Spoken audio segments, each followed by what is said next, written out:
जय जगन्नाथ। सर्वधर्मान परित्यज्यं मामेकं शरणं व्रज। ओहं त्वां सर्वपापेभ्यो मोक्षयिष्यामि मा शुच। बोलिए भक्त वत्सल भगवान की जय। भगवान गीता रे कहले मन मना भव, अर्थात भगवान को मनरे भाविबा।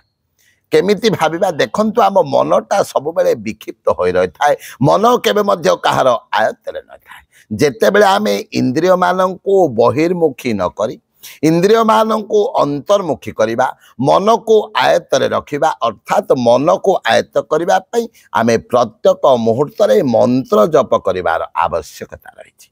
से केमिति ना मन भितरे मंत्र को रखिबा एवं मंत्र भितरे मन को रखी अहर्निशी भगवान सत्ता को जदि आमे अनुभव करबा पई चेष्टा करबा आउ संसार रे भगवान व्यतीत आउ किछि नाही बोली चिंता करबा, सेते बेले जाय आम मनटा आम आयत्तरे रहइबा। सेतिमै भगवान श्रीकृष्ण गीतार कहले मन मना भव, अर्थात मते मनरे भाबिब। कौन बोली भाबिबा ना सिया राममय सब जग जानी करहु प्रणाम जो ओरी जुग पानी। जड़ चेतन जग जीव जत सकल राममय जानी बंदौ सबके पद कमल सदा जोरी जुग पानी। ईश्वर हेतु ए संसार संसारो ईश्वर बाहार आउ जेनु प्रतिस्थिति नाश ईश्वर हुई प्रकाश। तेणु संसारटा कौन होइछि भगवान माया द्वारा तैयारी होइछि। तेणु ये संसार ठारू ऊर्ध्वरे रहिचंती भगवान। तेणु से भगवान को आमे कौन बोली अनुभव करबा न जड़ मध्यरे चेतन मध्यरे स्थावर मध्यरे अस्थावर मध्यरे घर मध्यरे बाहर मध्यरे आउ जेते सब जिनिस आमे देखुचे सब जगह भगवान सत्ता को जाई अनुभव कले आमे कौन हबा ए संसार रूपक सागर रु अक्लेशरे निर्द्वंद्वरे निर्विघ्न सहजरे मुक्ति पाई जिबा, अर्थात निजर मंगल करि पारिबा, निजको उद्धार करि पारिबा।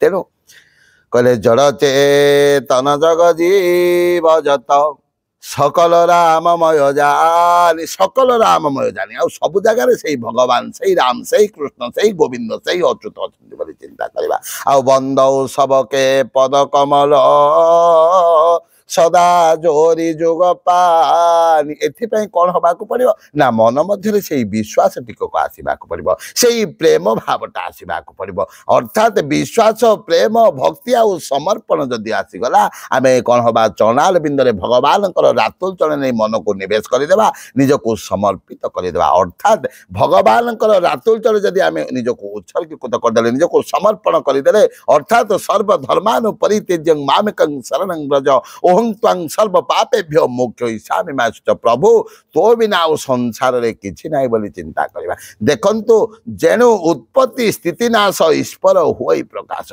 जेते बेले सृष्टिर आरंभ हला भगवान थिले, जेते बेले सृष्टि रहिछि भगवान अछंती, आ जेते बेले प्रलय होई जिवो केवल भगवान ही रहिबे। तेनु हमकु कोन करबा को पड़िबो ना बिनु विश्वास न भगति नहीं, बिनु विश्वास न भगति नहीं, तेहि बिनु द्रवहीन राम, राम कृपा बिनु सपने हूँ जीवन लह विश्राम।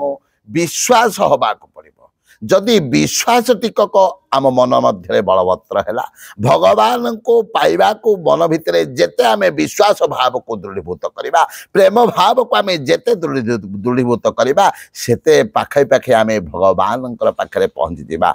आम मन मध्य जेते समय पर्यंत विश्वास प्रेम आ समर्पण होना आमे केउ कर्म कले मध्य भगवान पाखे केते चेष्टा कले मध्य पहुँची पारिबा नहीं। कहीं नख मांस मध्य जेति ଯେତିକି ଦୂରତା ଭକ୍ତ ଓ ଭଗବାନଙ୍କ ମଧ୍ୟରେ ସେତିକି ଦୂରତା କିନ୍ତୁ ସେହି ଦୂରତାକୁ ପାଖେଇ ନେବା ପାଇଁ କ'ଣ କରିବାକୁ ପଡ଼ିବ ମନ ମଧ୍ୟରେ ଭକ୍ତି ଭାବ ପ୍ରେମ ବିଶ୍ୱାସ ସମର୍ପଣକୁ ଦୃଢ଼ୀଭୂତ କରିବାକୁ ପଡ଼ିବ ଜାଗ୍ରତ କରିବାକୁ ପଡ଼ିବ ତାହେଲେ କ'ଣ ହେବ ଆମେ ନିଶ୍ଚିତ ଭାବରେ ଭଗବାନଙ୍କୁ ପାଇଯିବା ତେଣୁ ରାମ ହିଁ କେବଳ प्रेम प्यारा जानले हो जो जाननिहारा सो केवल भोग तन हित लागी प्रणतारती प्रण तनुरागी भगवान कहती भक्त है स्वतंत्र आली परतंत्र भक्त जितेबले जो जगार मत मन पकाए मुझे जगार जा पहुँची जाए कहीं भक्तर मनस्तात्विक चिंताधारा को फलप्रसू करने परिप्रकाश करने भगवान विभिन्न प्रकार लीला संगठित करते आम भगवान को केमी डाकवा कह ब्रज सुंदर हे देखा दियो एथर हे देखा दियो एथर दिन जन ठारे प्रभु सुदया कर जले स्थले अंत रिखे रही छबोली हे तुम्भे रही छबोली गुरुदेव कमो खरो मुसुणी ब्रज सुंदर हे देखा दियो एथर हे देखा दियो एथर दिन जन ठारे प्रभु सुदया कर प्रभु ए दिनजन ए अकिंचन टे सुदया कर प्रभु दर्शन दियो प्रभु निजर करनियो आपणार करनियो प्रभु ए संसार रे तुम बिना मोर कहीं नहीं जदि आमे भगवान के एभली भाव में कहवा एभली भाव में समर्पण करदेबा एभली भाव में मन मध्य विश्वास प्रेम भाव को जागृत करवा निश्चित भाव में आमे भगवान हो जय जय जगन्नाथ जय जय जगन्नाथ जय जय जगन्नाथ।